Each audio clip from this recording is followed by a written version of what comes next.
Well, check it out, y'all. We got what you need. We're all living in apartments, condos, vans. Well, dude, even you can have a studio in a box. Yes, we can help you with that right here at Blind Knowledge. We work on your budget, and we figure out your measurements. We'll get you the best sound for the best price. Let me know, 877-237-1143 or at blindknowledge.com. Yep.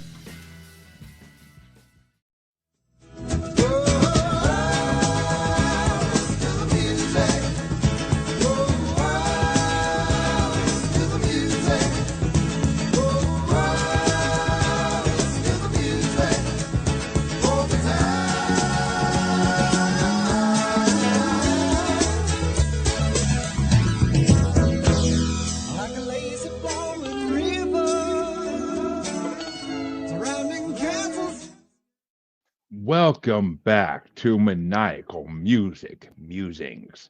I'm your host, Jeremy, as always, but tonight you can call me the beast of both worlds. Metal shit. I have a story to tell of wolf and man.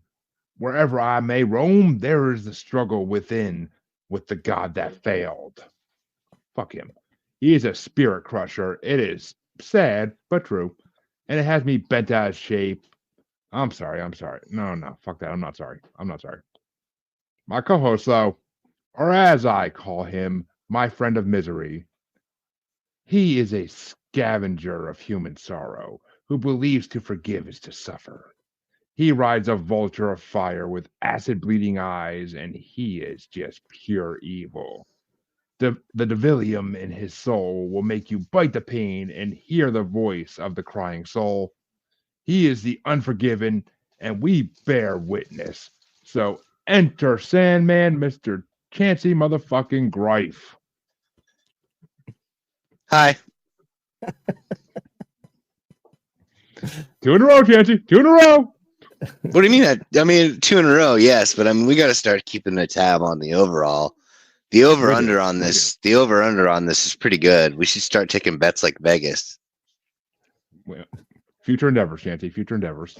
But, ladies and gentlemen, I am very proud for both of us tonight to be joined by an amazing guest once again. This time, we are joined by Donald Dunn, host of Two Drunk Dudes in a Gunroom podcast and CEO of Heroes Voices Media Foundation. How's it going tonight?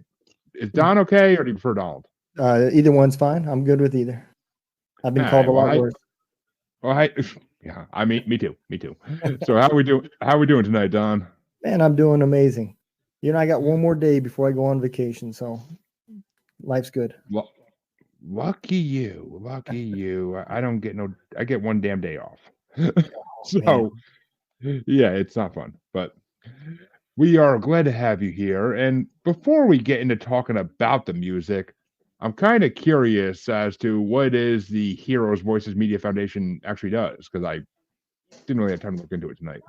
Oh, that's fine. So basically what we do is we help veterans that are using media as therapy. So for me, my example is my podcast. When I started that in season 1, I got about 3/4 of the way through it before I realized that it was my own form of therapy. I was starting to talk about things that I never talked about even with my family. And so what we do is we take veterans that are using this and we help them so they can keep doing it. A lot of people that start podcasting, you know, as well as I do, they get frustrated and they quit. And, you know, that's fine if that's all, if it was just your dream to be a podcaster and you gave up. But if it was actually your only form of therapy because everything else you tried wasn't working, then we've got a problem. And, so our goal is to help them continue to podcast or write music or write books, whatever they're doing until they can find a program that works for them. And if they want to pursue it as a career, we help them with that too. So we have 3 projects. We have our podcasting project and we have our radio station. And then we just launched our program for authors and bloggers and magazine article writers. That's awesome. I mean, anything sport veterans, I'm always down for it. I'm glad we get more people to hear about it so that maybe they can help in some way. Yeah, I appreciate it, man. We are always looking for DJs for the radio station. We have 3 stations, a rock station, a country station, and a mix station. And all of the artists on there are either veterans themselves or dependents of a veteran. That's awesome. That's awesome. That's one hell of a project, and I would rather listen to that than than most of the radio stations out there nowadays. So, Right. It's called Gunroom Radio. You can go to gunroomradio.com, or you can download the 2 Drunk Dudes in a Gunroom app, and it's all free. Just you don't even have to sign in. Just download and hit play. Nice. I mean, hell, I've been driving my mom's car for the last couple of days, and every time I turn on the car before I get my phone connected, it's just this Christian station. And I'm like, God, shoot me now. I can't stand that shit because it's, oh my God, it's horrible. It's fucking horrible. But, well, see, folks, when we bring a guest with a good cause, that makes the night even better. And we get to talk about 3 amazing albums. Okay, 3. I'll say 3. But, Don, why don't you tell us, because we always let the guests go first on this show, what album did you want to bring, and why did you want to bring this one? So I brought Metallica's Black Album.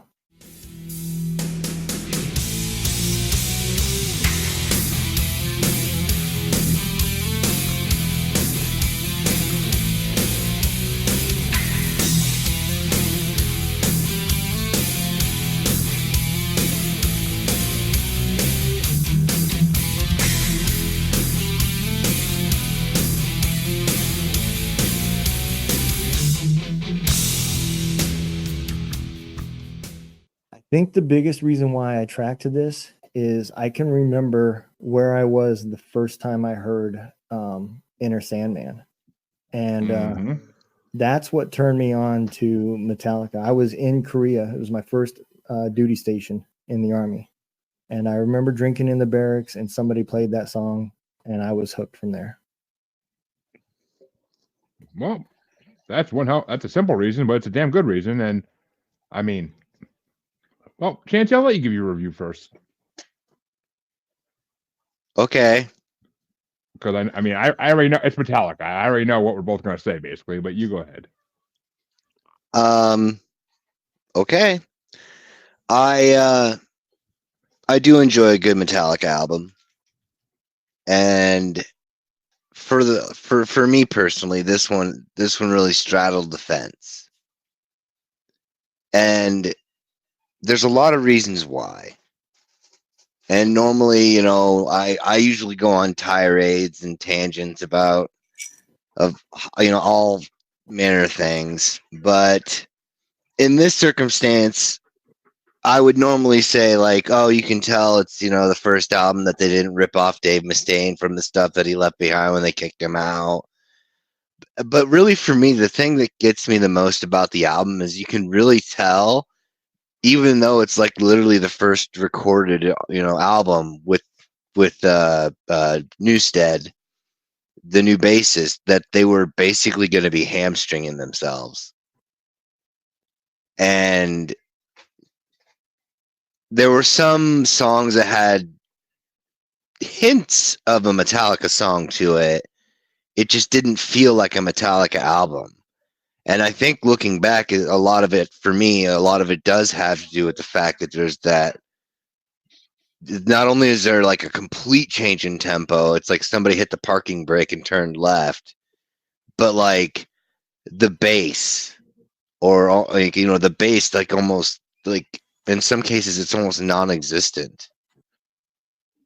And then to find out the way they treated Jason Newsted is also another thing. It's like, wow, okay, the guy never even had a chance even going in. And I mean, there's also songs that I greatly enjoy on that album. Like I have a very love-hate relationship with the album itself.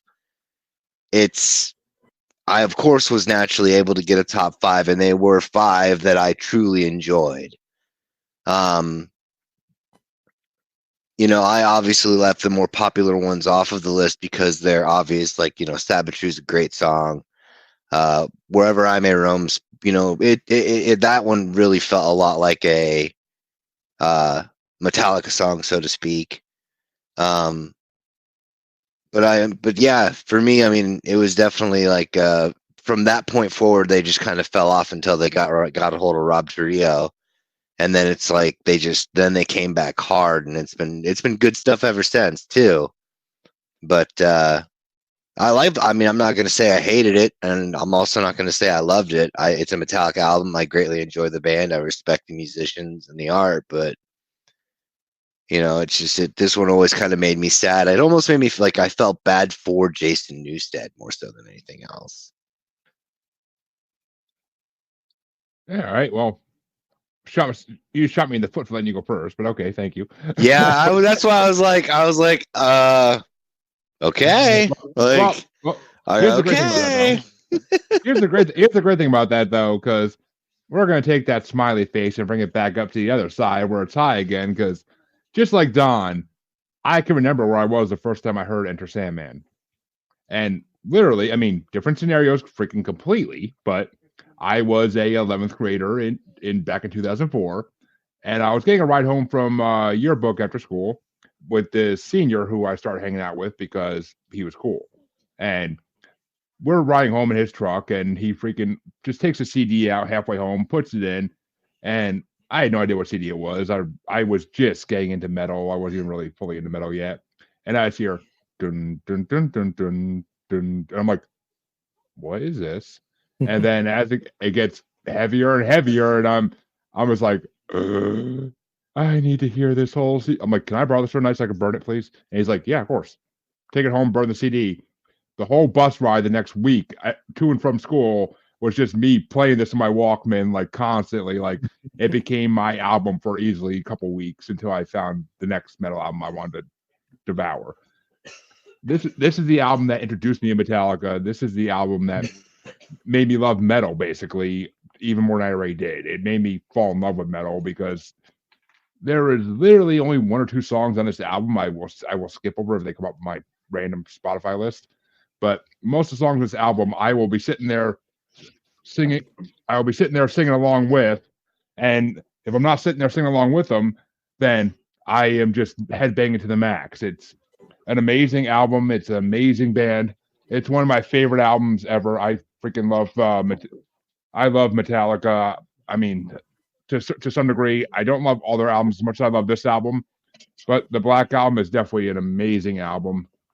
Yeah. And it's just an amazingly good time. Oh, I'm getting some company here. It looks like easy, big girl, easy.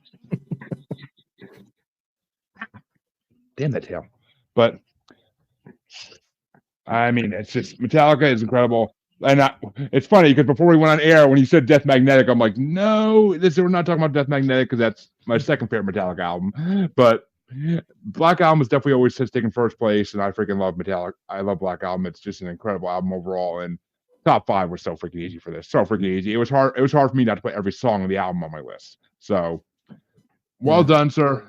And yes, you did give me between this and Twisted Sister to pick from to begin with, and I told you I can't pick because I love Dee Snider. I love Twisted Sister as well. So I remember that as a kid, man. I love that. And growing up, I was an AC/DC guy. I loved Motley Crue. And when I joined the military and I got introduced to this type of music, man, and I ain't left since. Well, I mean, I mean, Metallica is one of those bands that I feel like military guys are just drawn to because it's just that pure adrenaline energy, that pure being in a shitty situation, but it's something you can enjoy, like feeling. That's Metallica is one of those bands. I mean, you're not gonna put on no damn 3 Days Grace over there and like be crying yourself to sleep. Like, no, you're gonna be rocking out to Metallica and get ready to go. But but all right, well, what were your top 5 songs? Hey, pretty girl. So for me, my top, we'll go from 5 down to 1. Yep. So my 5th song is Sad But True. That would be number 5. Number 4 is Fuel. Number 3 is The Struggle Within. Number 2, nope, I take that back. Number 3 is Nothing Else Matters. Then 1, then Inner Sandman. Ooh. I mean, I don't blame you for that at all. For number 1 being that, I tried not to do that purposely because I could have, but I mean, it's close. It's close. But Chancy, what were your top 5? Come down to here after your glorious review. What your top 5 are? For me, number 5 was the guy. Well, actually, before I start, I should say Fuel definitely felt like a Metallica song for sure.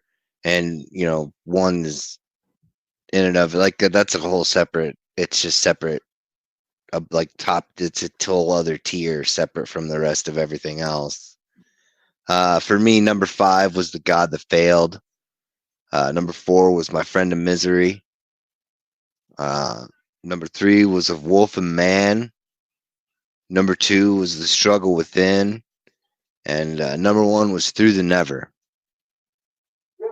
Ooh, your number 1 actually wasn't even on my list, but that's interesting because I do have 4 honorable mentions for this CD. Because how the fuck could I not? It's the Black Album.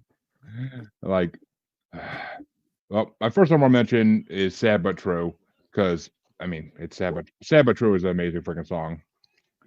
Every one of these songs I've worked out to these songs. I have cried after relationships to these songs. Like these songs can go through a spectrum of emotions for me.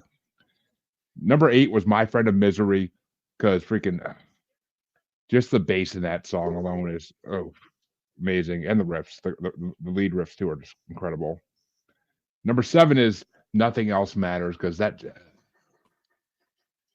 mean, who hasn't felt that way about shit in their life, and that song just hits it home. I mean, we've all screamed Nothing Else Matters along with that song into a mirror at some point. Number 6 is The Struggle Within, just because it's an awesome song.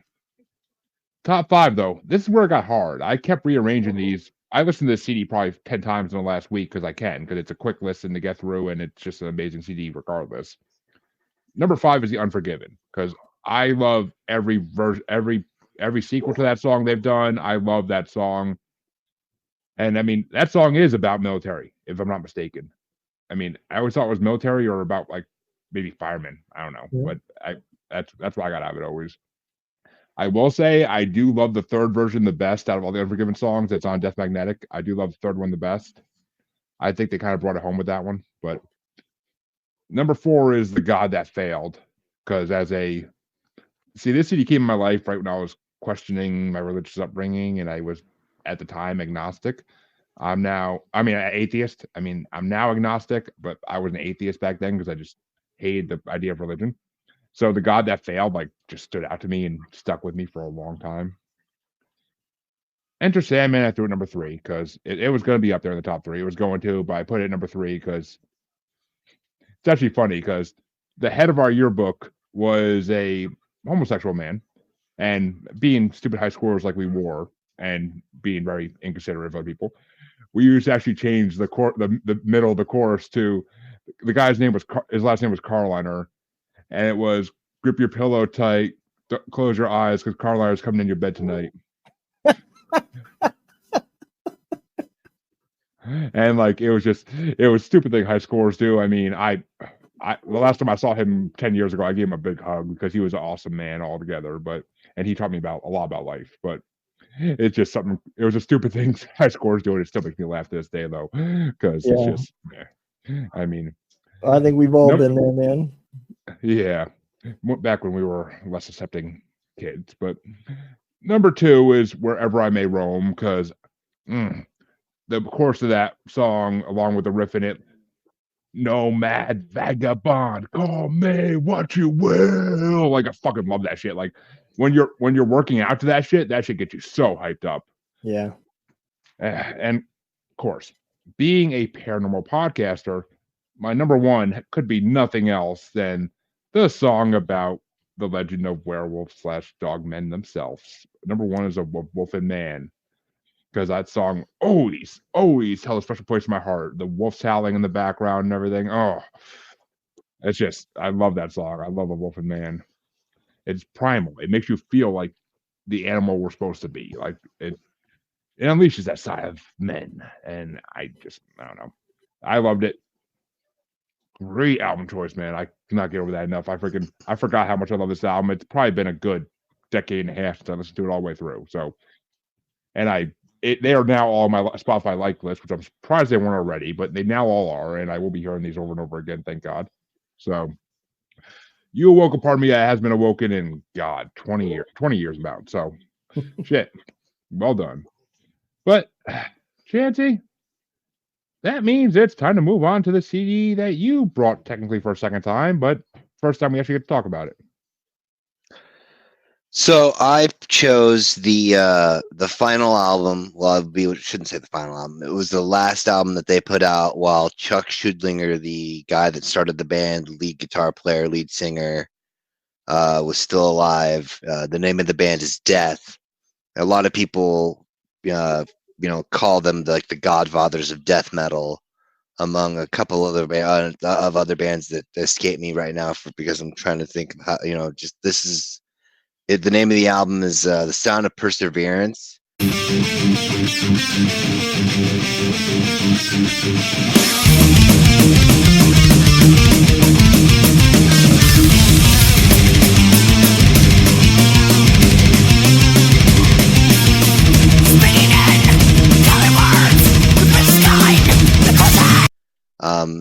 Some people have referred to it as a swan song, if you will, and I mean through the progression of the band's stuff.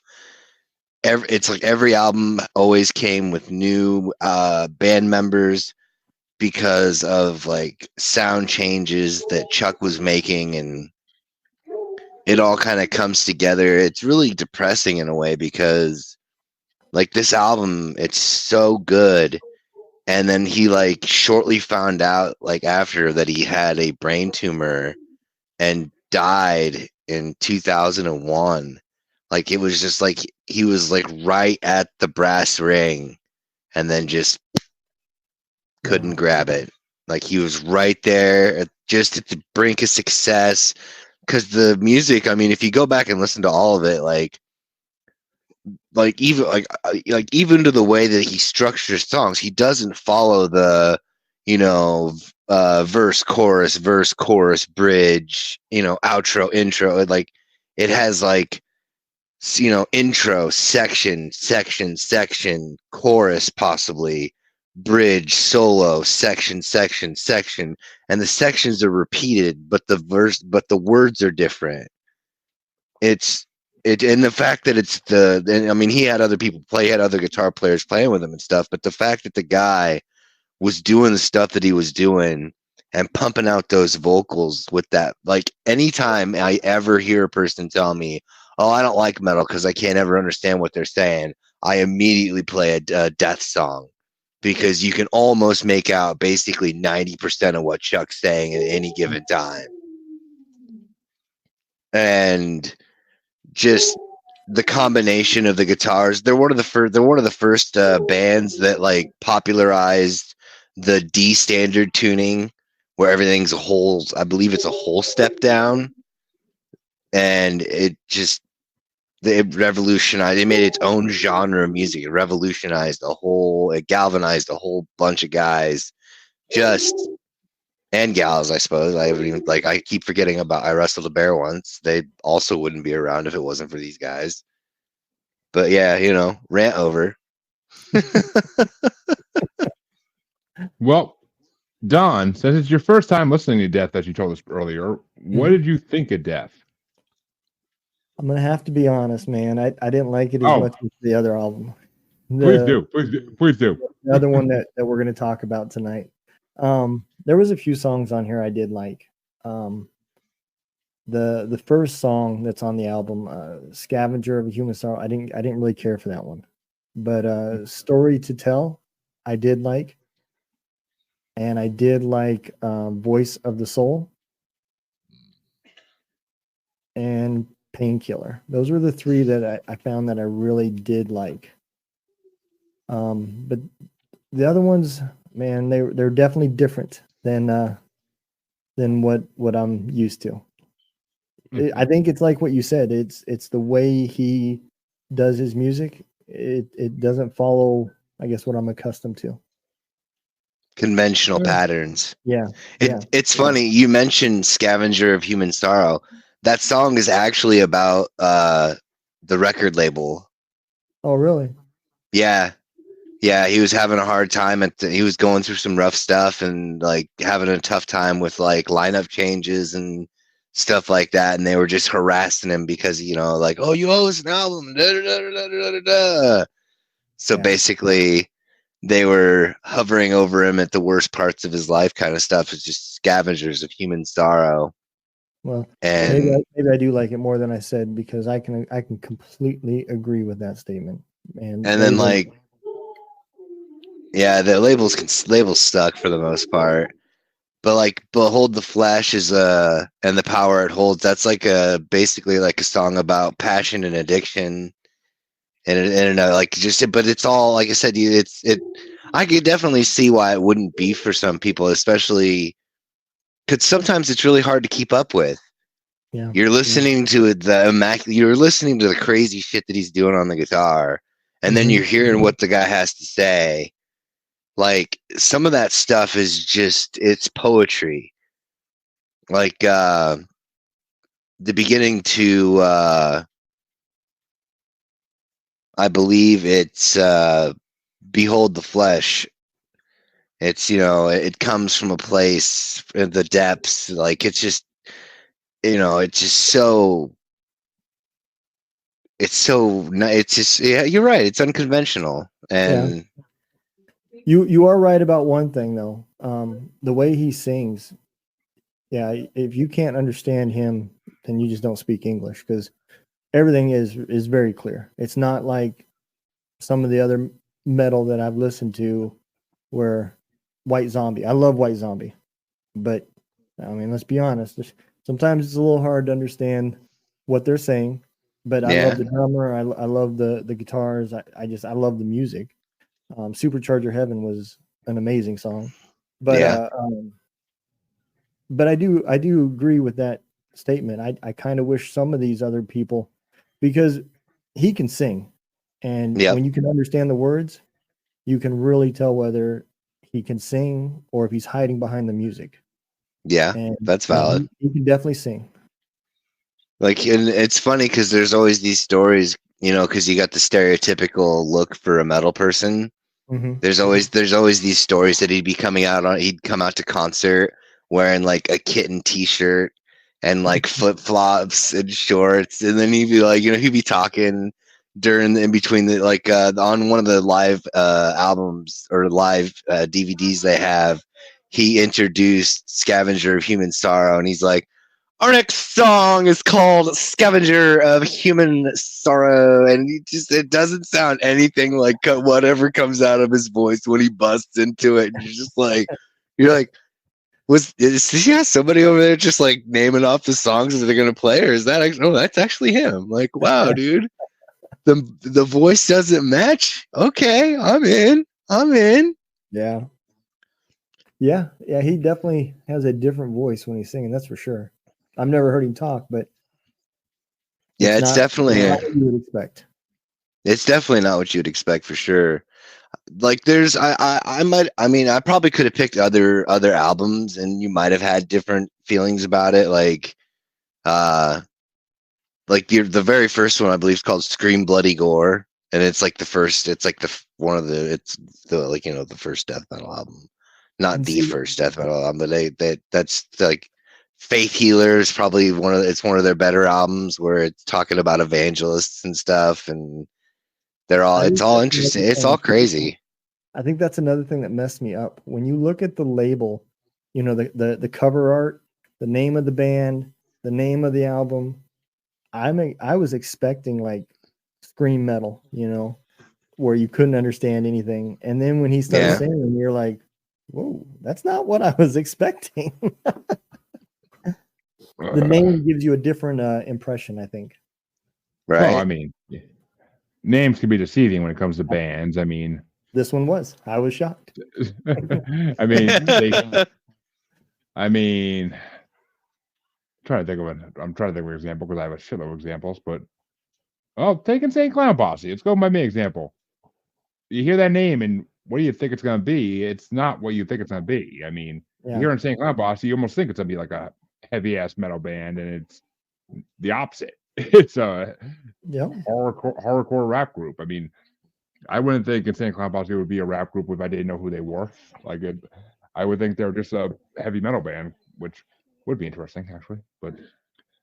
But as far as death goes, Chancy, funny enough, I mean, I might need to get my fucking hearing checked. I don't know, because I couldn't understand everything he was saying. Parts of it, yes, I definitely could understand parts of it, but I had to turn on lyrics on some parts because I'm like, I can't hear what he's saying. Like, and I had it up pretty damn loud. Like, I mean, like I said, I might need my hearing checked. I had issues with my hearing my whole life, so I might need to get it checked again and maybe get a hearing aid going on.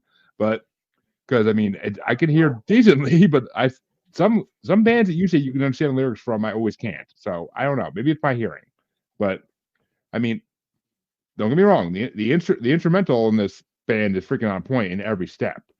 Yeah. But funny enough, the first time you brought this band on, and that we never got to do that episode, but the first time I listened to this band, I liked them better than I did the second and third time I listened to them. So I can't explain that. I can't explain that one damn bit. But I mean, I enjoy it.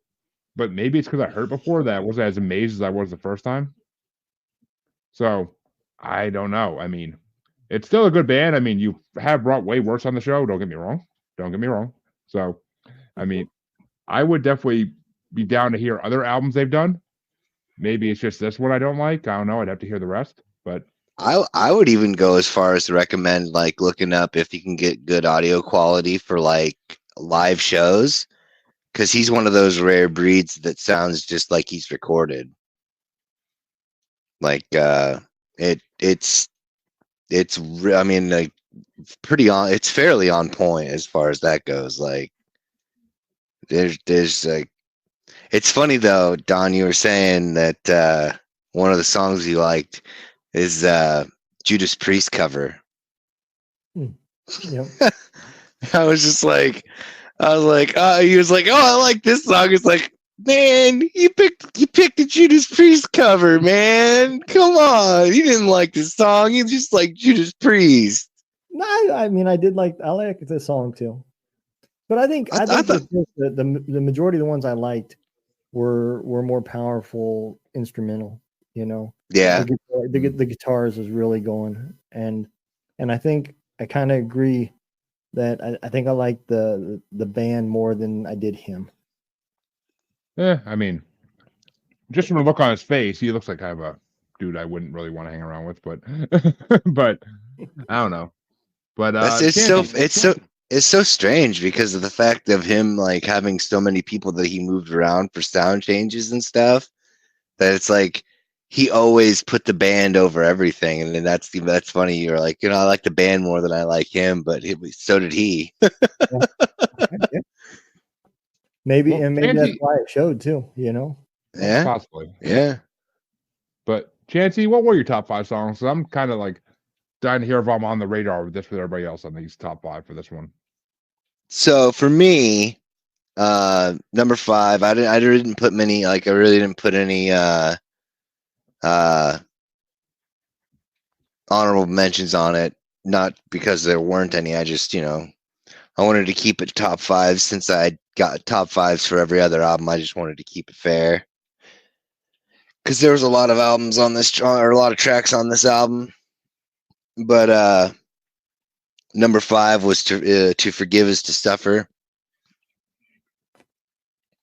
Number 4 is Painkiller, because I have to say, as far as covers go, that's pretty tops. I mean, I'm pretty sure that Rob Halford would approve. And number 3 is Spirit Crusher, just because of the, you know, just a lot of the meaning behind the song. Number 2 is Flesh and the Power It Holds, also for the meaning behind the song. Just, you know, so much to it. And I actually have a tie for number 1, and it's Scavenger of Human Sorrow, as well as Voice of the Soul.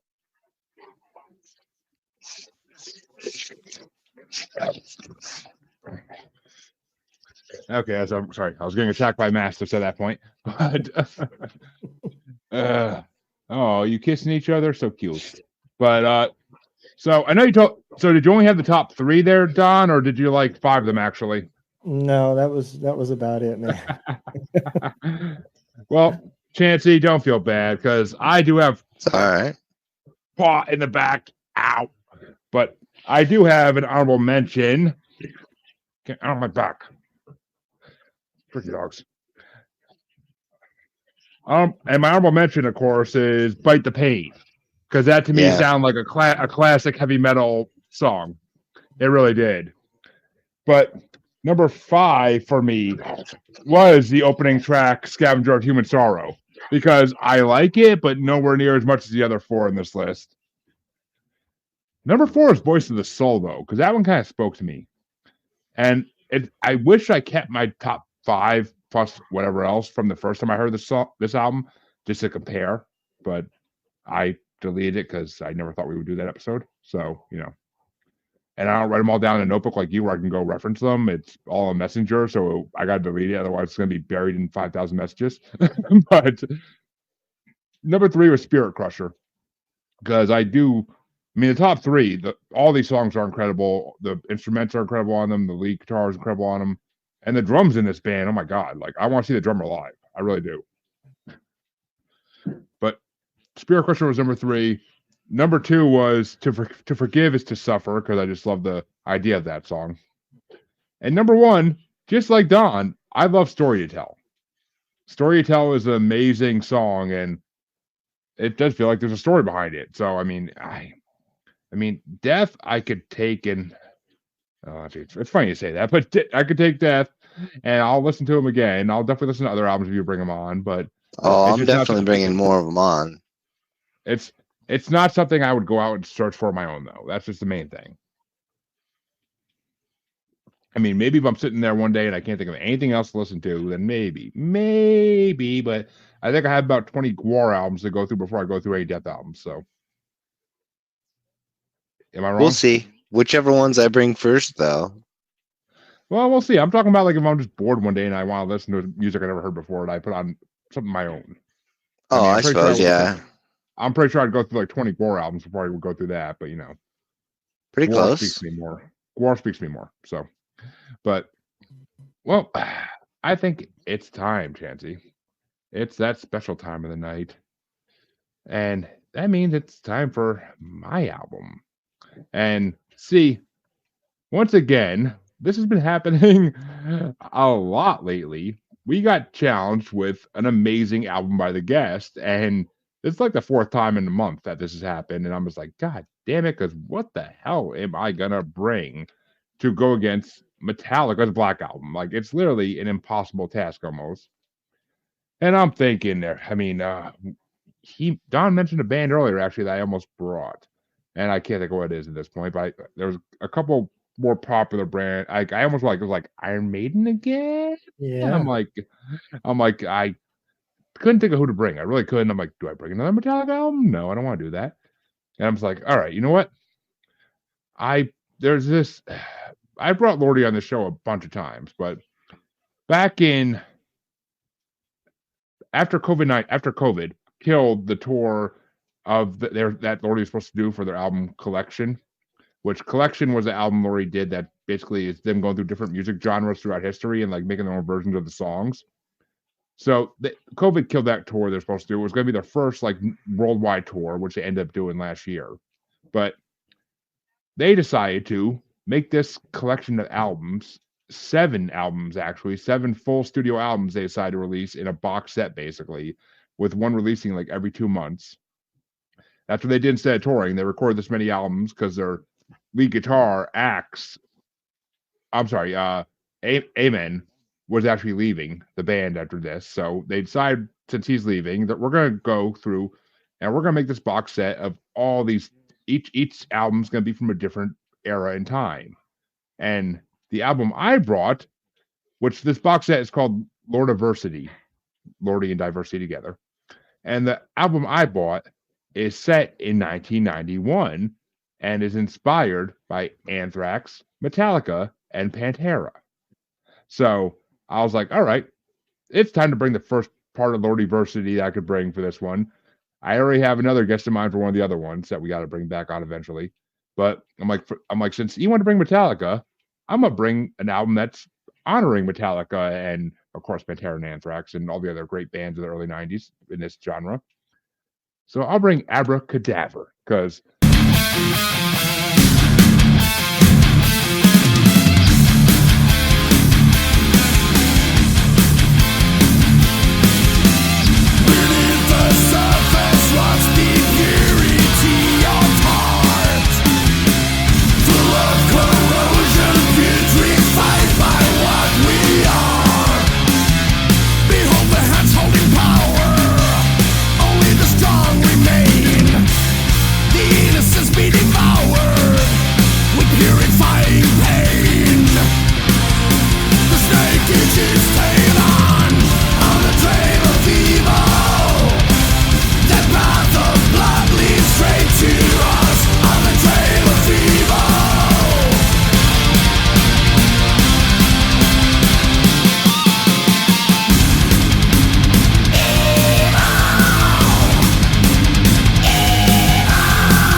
I've been listening to this album, not fully, but random tracks here and there for a couple years now, and I love this album. It's an amazing album, and it shows that Lordi it can do these albums show that they can do any genre of music and make it sound good, not just like their own thing, because they are very similar to Gwar. They are that kind of band, but I mean, this one I just freaking love because it sounds like the early '90s metal I grew up loving, and it's perfect, I thought, for this matchup. Which I already know Don likes it better than your CD. So, Don, what did you think of Lordi? So, this is an album that this is a band I'm going to explore. I actually really like this album. I'll save the number one song for last, but I'd like to talk about that one for a minute. Well, save your top 5 till we get to those. But okay. But I mean, so overall, you love the album apparently. Yeah, I did. I was gonna say, Jeremy, you better mark this one down. I think this is the first time that, like, in the history of ever, that the guest resoundingly liked your album and simultaneously disliked my album. It's not the first time. May I remind you of our good friend Phoenix with an F, who fell in love with Nightwish and didn't like your album, whatever it was that week. So, I mean, breaking out the notepad. Yeah, because he wants to see what album I'm talking about now. But I mean, yeah, when I brought Nightwish Imaginarium, Chancy, that was the episode. But because Phoenix fell in love with that Nightwish album and he did not like yours, which I don't even know what yours was that week. He brought that female singer, I can't think of her name, but who? Phoenix. I did? Okay. Okay. Oh, yeah, Phoenix did. I was like, what? No, you brought female singers before. You brought a Tracy Chapman album, for God's sakes, but and so I mean, no disrespect to the female race here, but well, while you're looking that up, Chancy, what did you think of this particular Lordi album? Because I know you've heard Lordi before in many ways, but I mean, honestly, it wasn't bad. I like the guitars. I like the instruments. It kind of actually reminded a lot of what you said about Seven Dust, about how you liked, the instruments were solid and the voice just kind of lacked a little bit. Kind of the same, but like I still enjoyed it. It was an enjoyable experience. Like I didn't dislike the album. So like, there's a win there. There's a win there.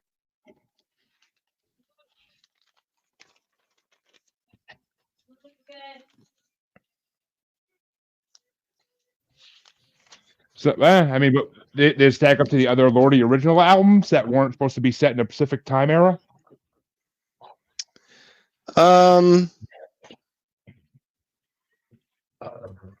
I'm not sure on that one, really. Honestly, I can't say yes or no to that one. I would say I'd have to say it's pretty just on par. Because I mean, it essentially it reminded me of a Lordi album, but I know it's not because it was the two put together. But still, I mean, it was just kind of like I felt the vibe that was there, but it was just set to metal, so to speak.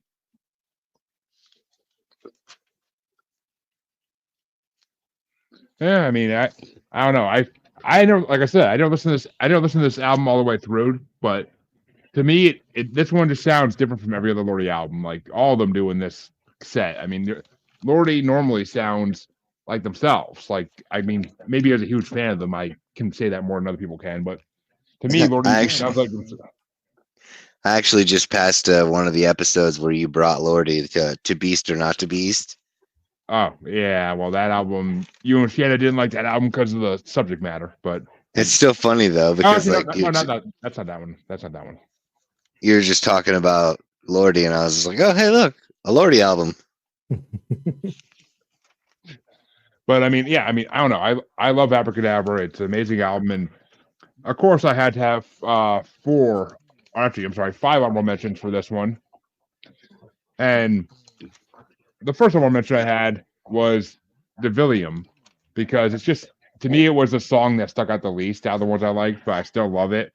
And I love the way he says Devilium. Like, I love the way he says that. Like, it sounds like a magic spell, for God's sake. But for number 9, I pulled the Chancy, and I chose SCG-2, Horicone, the intro track, which, for those who don't know, SCG stands for Sporadic Circle Gathering, which is what they do on every CD. There's always a Sporadic Circle Gathering track of some kind. Number 8 was Raging at Tomorrow, because that song is just pure metal at its finest. Number 7 is I'm Sorry, I'm Not Sorry, because I say that all the time, people. Like, it's just like one of those dickhead things to say to people. And it's a great song. Like, I'm Sorry, I'm Not Sorry is an amazing song. And number 6 was Bent Out of Shape, because I mean, to me, these just remind me of classic 90s metal songs, really. You could put any lyrics in them and it would still sound good. Number 5 was Acid Bleeding Eyes, because that, to me, is just, I love that. The imagery in that song is just like, ooh. Number 4 was the title track, Abracadaver, because that's the song I've heard the most in this, and I fucking love that song. Because Lordi has a lot of songs about dead bodies and whatnot. As I watch my female dog hump my male dog. What the hell? I don't know. What, Munchie, you can't do that. I found it. It was Bush. It's not even like it's not even like it's some obscure like rando fucking. You're literally talking about, you brought your album this week. You're like, oh, it's from 1991 and it's inspired by these 1991 artists. Oh, you mean like fucking Bush? No. Oh, because they're a 90s artist.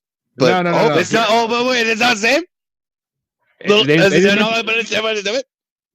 didn't mention Bush because Bush sucks, you dick. They didn't mention Bush because Bush sucks. Dude, I'm flipping, and I'm looking, and I'm like, which piece of shit obscure band did I fucking pick today? And it's like, fucking Bush? Fucking Bush? Yeah. That's it? Yeah, well, Bush. Shit.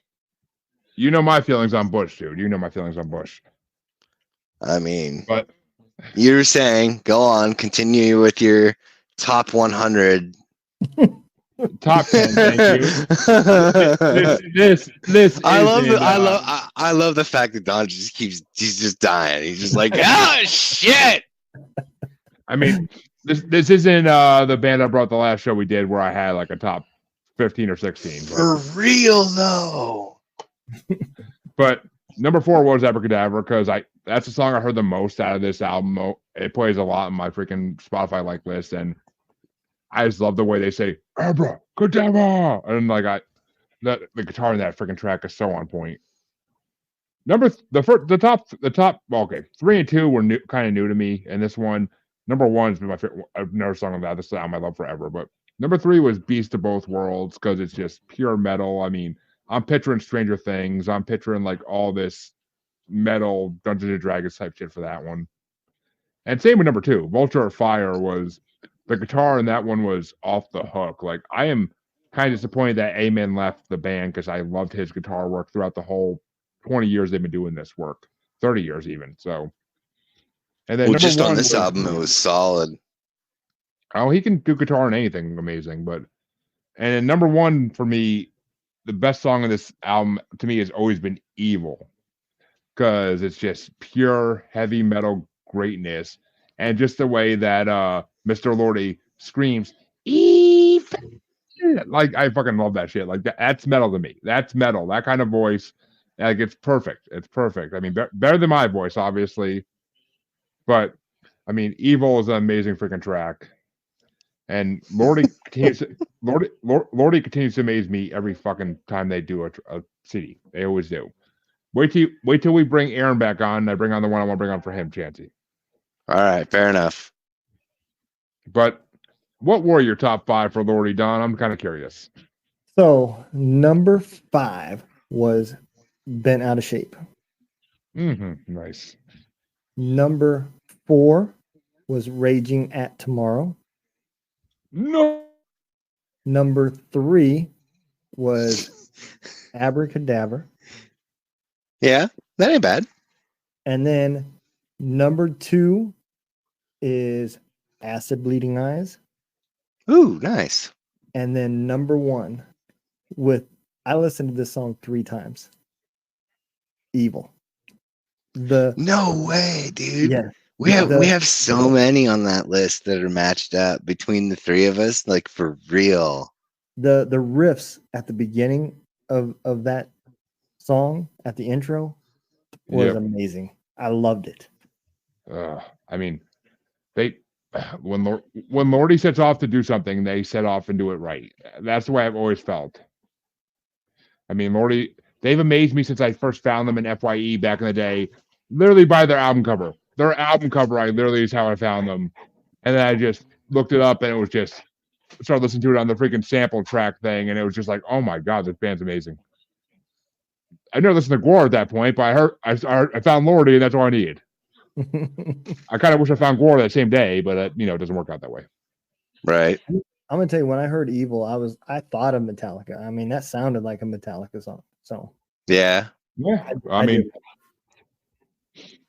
they set out to do something and they did it. So very well done. But Chancy, what were your top 5 good stuff? Well, I'm gonna admit right now, my 5 would have been my number 1, except it's not.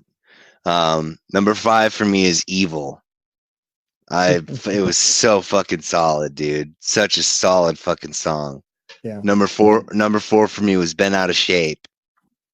Number 3 was "Abracadaver." Number 2 was "I'm Sorry, I'm Not Sorry." And number 1 was SCG2 and Beastwood. Oh, I knew you were going to do that. I mean, I can't blame you. The freaking intro and outro in this are well done on all these Lordiversity songs. I love their intros and outros. I mean, it's not as good as the first CD I brought on for you, Apocalypse, where they do the whole aliens. Right. I'm not just but that's classic War shit. But right. Hey, big boy.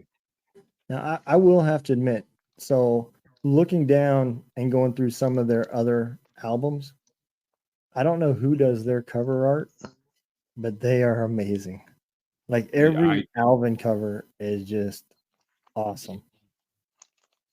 Good question, actually. Who does Lordi's cover art? Actually, I wouldn't be surprised if Mr. Lordi does it.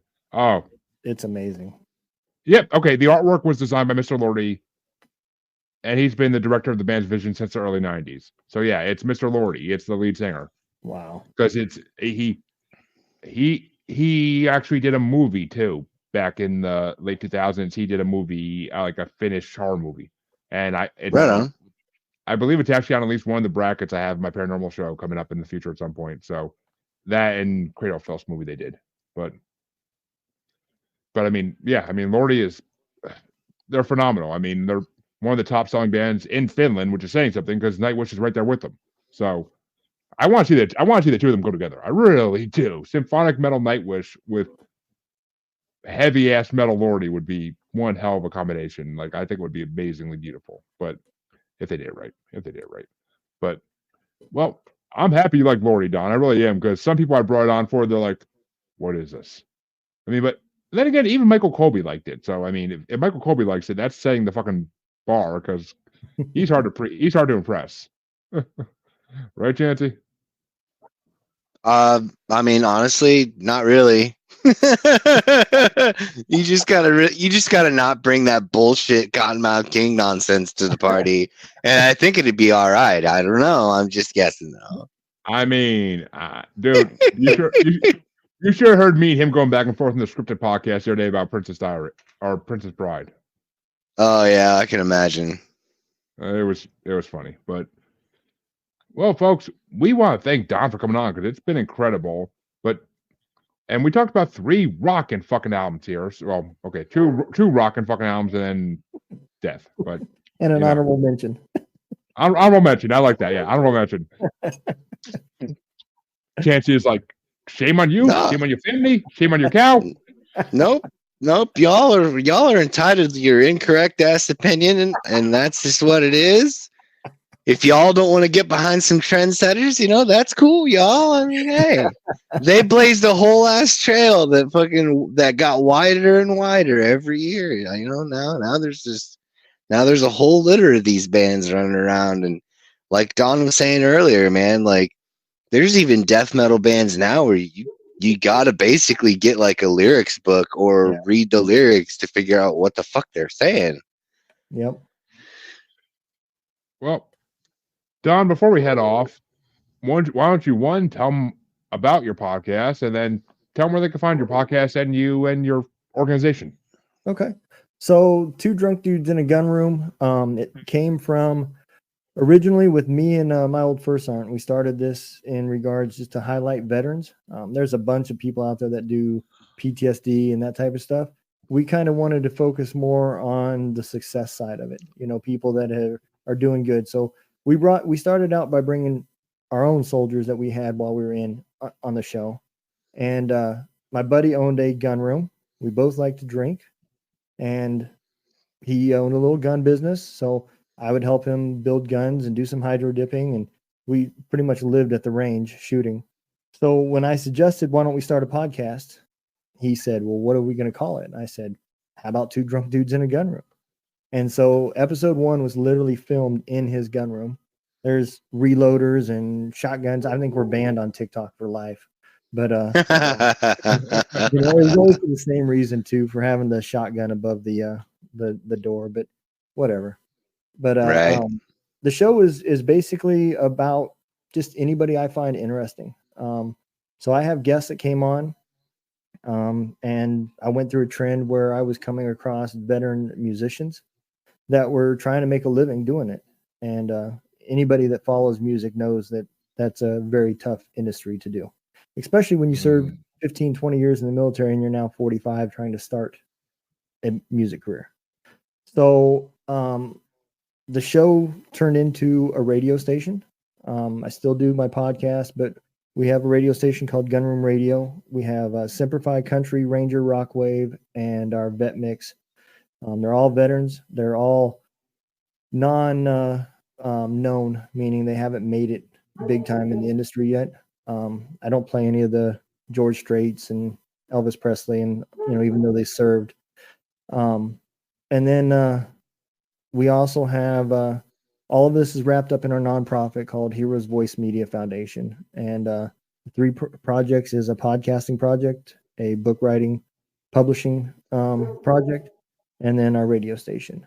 Here in about 2 weeks, we will have a TV channel that is coming out on Roku. If you liked MTV, I am bringing back what's called MMTV, Military Music Television. So I'm taking all the veterans that have made music that's on our radio station that have made music videos, and the channel will be just an endless stream of music videos. And then we're also going to have a podcasting side of that as well. So it'll be free.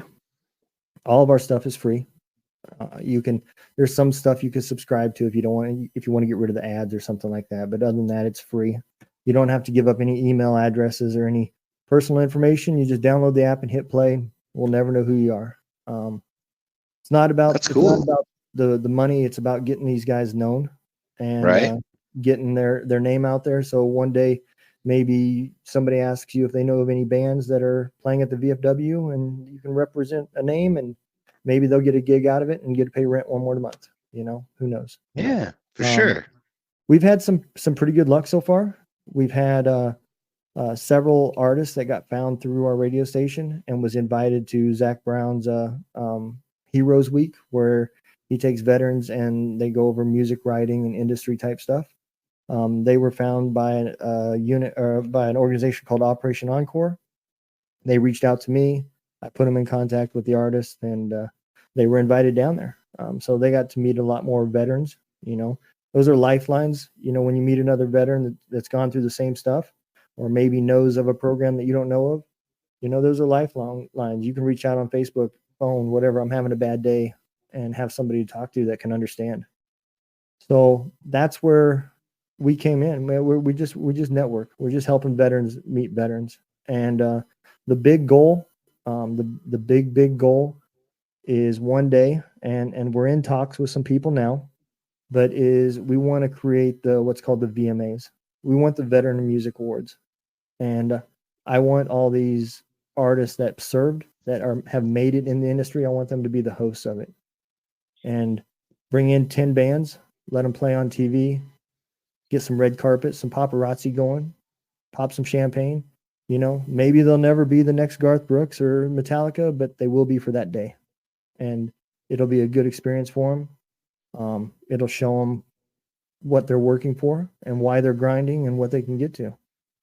So, we can do it and make a set cause, so that the money raised maybe goes to homeless veterans or something like that, and not make it about making people rich and advertisements, but about raising money and awareness. Right. So you can find me on Spotify, Facebook. If you look under Facebook, I donated my page to the Military United podcast streams. My show is listed as one of those podcasts that stream under that service. That's part of our nonprofit. And I just created another page called Donald Dunn, if you want just my podcast stuff. Right. We're on Spotify. We're on Apple. I mean, anywhere there's a podcast, YouTube, everywhere. And then here in a few weeks, we'll be on Roku. Well, that's That's what's awesome, up, man. man. That's awesome. We applaud you. We applaud you, and everybody, please go check out this great radio station. Please check out his podcast. Support these people. They need support, and they definitely deserve it. They've served our country, and they deserve to be recognized for that and everything else they're doing. If it helps them, that's just even better. So fuck yeah, I'm 100% behind that. We got several of these artists that are they're Purple Heart recipients. Scotty Hastings was blown up with an IED, got a Purple Heart. Shot 10 times in Afghanistan, got a Purple Heart. So these songs that they're writing are about stories that they've lived. These are truly from the heart. So if you want something that you can resonate, you'll find it on the station. Well, there you go. So, Chancy, where can they find you beside the void? Well, the most uneventful scavenger hunt is resumed and shall continue again. I'm still waiting for my submission for the random album, but this is my real name on Facebook. If you can find me, then you get to suggest an album and I have to bring it on. On Instagram and TikTok, it's the Red Eye Roundtable. On X, it's Red Eye Table. And, here on the Untamed, Uncensored, and Unapologetic Network, or U3, whatever collective thingy-majigger, whatever we are here. I don't know if I even got that one right. Half right. You half Yeah, it. yeah. And then, of Well, course, Maniacal Music Musings. Blind Knowledge Network. I'm getting them. A for effort. A for effort. But yes, folks, besides those places Chances already mentioned, you can find us on XX Baby in the Gram as that Juggalo Bastard. And you can find us on TikTok as that Juggalo Bastard Podcast. And you can find us on YouTube as Maniacal Music Musings. Or, of course, streaming live, as Chancy said, on Blind Knowledge Network. Because all knowledge was blind until I had to listen to death and then went blind again. So, sorry, but not sorry. And we will be back next Tuesday with another great guest and albums that I have no idea what they are yet. So, be surprised. Guys, if the listeners noticed, I stopped. If the watchers noticed, I stopped putting the albums in the description of the upcoming podcast, so people kind of have to listen to find out. Add to the suspense. But until then, we want to thank Don for coming on, and please go check out everything he does. The links will be in the description, of course, for the podcast. And your musers, will see you next week. Have a good week, and remember, metal out and listen to metal all day. Peace.